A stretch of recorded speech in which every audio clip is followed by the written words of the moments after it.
রাকিব সেখান থেকে বের হয়ে গেল, এরপর যে সাপ্লাইটা দিল মোরসালিনের জন্য, কিন্তু আপনার পেনাল্টি এরিয়ার ভেতর কোনো অপোনেন্ট প্রেজেন্স আসলে প্রথমেই ছিল না। মোরসালিন ইজিলি বলটাকে কন্ট্রোল করতে পেরেছেন, তার আয়ত্তে নিতে পেরেছেন।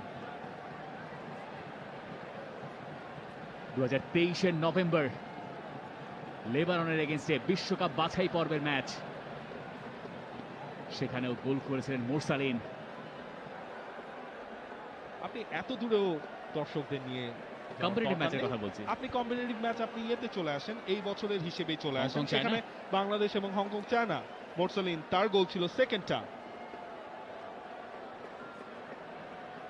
তবে সেটা তো নভেম্বর মাস ছিল না। শান্দেশিঙ্গান, রাহিম, বিক্রম প্রতাপ, সবিত সোম ক্লিয়ার করেছেন।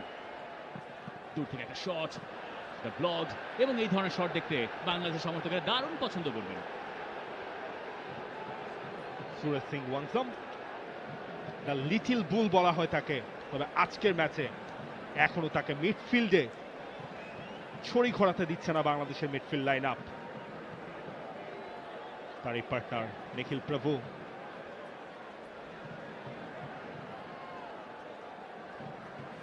সোহেল রানা সিনিয়র,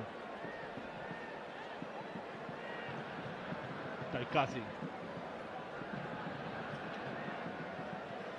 দেখুন দুই সেন্টার ব্যাকের মাঝখানে পজিশনটা হামজা এবং শেখ মুরসালিন, যেমনটা আমরা এক্সপেক্ট করেছিলাম যে ফলস নাইনের পজিশনটা আসলে তিনিই নিয়েছেন। রাকিব আজ ডান দিকটাতেই আছেন।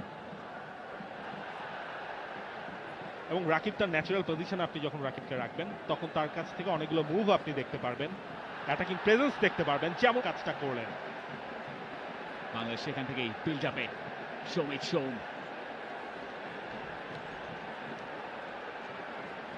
রাকিব,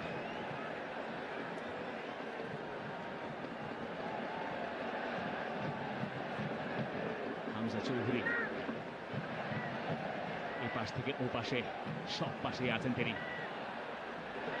জায়ান, চেষ্টা ছিল নাটমেগের, বল অবশ্য এখনো তার কাছে। সোহেল রানা বেশ খানিকটা ফাঁকায় সুইচ করেছেন রাকিবের জন্য। সাদউদ্দিন আছেন সাপোর্টে। ভালো পাস, রাকিব, রাকিবের ক্রস, তবে আরো একবার সেটা গোলকিপারের কাছে। দেখুন বাংলাদেশি গোলটা করার পর বাংলাদেশের অ্যাটাকিং অ্যাপ্রোচ কিন্তু বেড়েছে, যদিও অন্য